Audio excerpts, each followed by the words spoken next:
Pada 13 Januari 1950, terjadi pemberontakan di Maluku yang dipicu oleh ketegangan politik dan sosial pasca kemerdekaan Indonesia.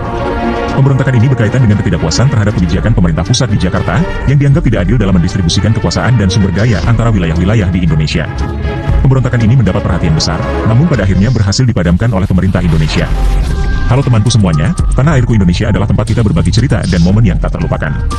Tulis di kolom komentar tanggal lahir, atau hari yang menurut kalian paling berkesan dalam hidup, momen yang selalu kalian kenang dengan syukur dan rasa bangga. Jangan lupa untuk like, share, dan subscribe agar kita terus bisa berbagi kebaikan dan inspirasi. Semoga setiap langkah kita diridhoi Allah dan membawa manfaat bagi sesama. Barakallahu fiikum. Pada 13 Januari 1950, terjadi salah satu peristiwa penting dalam sejarah Indonesia pasca kemerdekaan, yakni pemberontakan di Maluku. Peristiwa ini merupakan bagian dari serangkaian perlawanan yang muncul setelah Indonesia merdeka, sebagai akibat ketidakpuasan terhadap kebijakan politik pemerintah pusat di Jakarta, terutama dalam hal pembagian kekuasaan dan sumber daya antara daerah-daerah di Indonesia. Pemberontakan ini bermula pada masa transisi antara Indonesia yang baru merdeka dan proses konsolidasi pemerintahan yang belum sepenuhnya stabil. Setelah Indonesia memproklamasikan kemerdekaannya pada 17 Agustus 1945, terjadi ketegangan antara daerah-daerah yang ingin mempertahankan otonomi yang lebih besar dan pemerintah pusat yang berusaha untuk menyatukan wilayah yang sebelumnya terdiri dari banyak entitas dan kerajaan menjadi satu negara kesatuan. Di Maluku, ketegangan tersebut meningkat setelah upaya pembentukan negara federal melalui Republik Indonesia Serikat, RIS.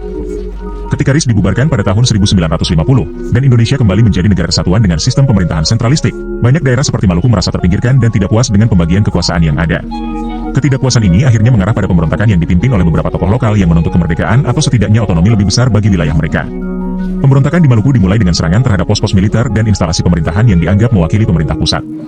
Beberapa wilayah, terutama yang berada di sekitar Ambon, menjadi titik fokus perlawanan. Para pemberontak menuntut kemerdekaan bagi Maluku atau pengakuan yang lebih besar terhadap hak-hak mereka sebagai warga negara Indonesia. Pemberontakan ini sempat mendapatkan dukungan dari sejumlah kelompok yang memiliki agenda serupa di wilayah lain di Indonesia, yang juga merasa tidak puas dengan pemerintahan pusat. Pemerintah Indonesia, yang baru saja menyelesaikan proses pembentukan negara kesatuan, segera merespons dengan mengirimkan pasukan untuk meredakan pemberontakan. Konflik bersenjata antara pasukan pemerintah dan para pemberontak berlangsung sengit, terutama di wilayah Ambon dan sekitarnya. Meskipun para pemberontak sempat menguasai beberapa wilayah, pada akhirnya pemerintah Indonesia berhasil mengendalikan situasi dan mengakhiri pemberontakan tersebut. Pemberontakan di Maluku ini menunjukkan betapa sulitnya proses konsolidasi politik di Indonesia pasca kemerdekaan, di mana banyak daerah yang merasa tidak puas dengan keputusan-keputusan yang diambil oleh pemerintah pusat di Jakarta.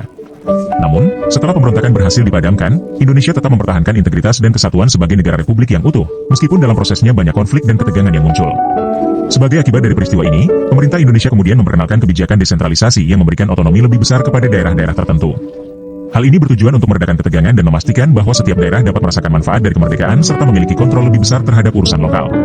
Pemberontakan di Maluku menjadi pengingat penting bagi Indonesia bahwa dalam membangun sebuah negara yang besar dan beragam, persatuan dan kesatuan harus dijaga, serta keadilan dan pemerataan harus terus diperjuangkan.